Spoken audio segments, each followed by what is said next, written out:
Başladıq. Şərt bağlayıcılar. Həcəm adam iki bir alır ki. Bərabər.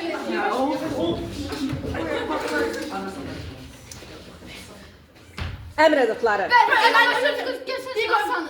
Gedim hemen Allah.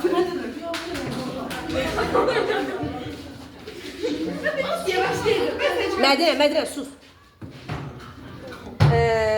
Sual edıqları. Bəs məgər bəyəm ki, mi. Yaxşı, sakit. Qarşılaşma bağlayıcı. O. Bərabər. Etiraf edir ki, o birincisi.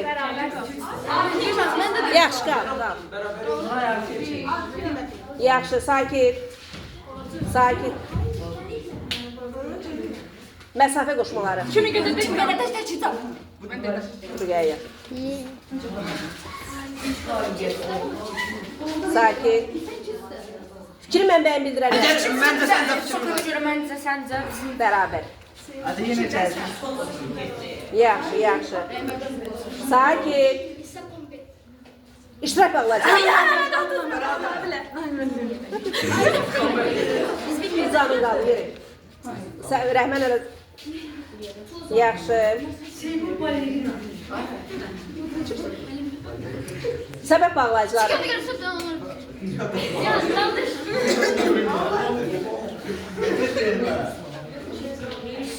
Tam sakitlik, uşaqlar. Sakit.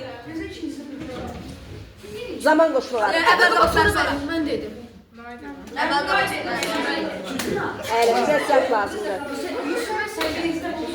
Yaxşı, sakit. Güman şübhə bildirələr. Bərabər edir. Gel de benim anne. Yaxşı, mən də gedim. Yaxşı.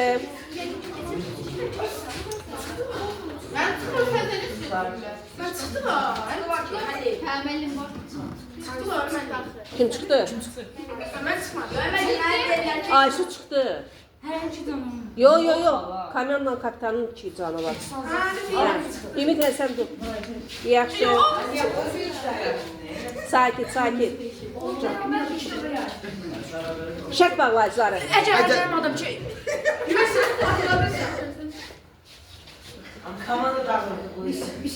Yaxşı, sakit. Arzu edıqları. Mən dedim. Müəllim, məncə Nuray başlatdı, Rəhmə xanım sonradan dedi müəllim. Sonra dedim. Yaxşı, bir dəfə deyirəm. Bir dəfə, yavaş. Sakit.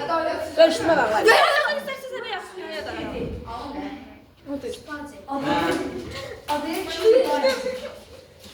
Bir V4. 2 V4. Zaman qoşmaları. Evvel kabak sonra böyle. Bir dəfə, yaxşı, bir dəfə. Yavaş. Biləmək deyir, mən dedim axı birinci. Yaxşı, bir dəfə. Diqqətli olun da. Fərqləndirmə qoşmaları.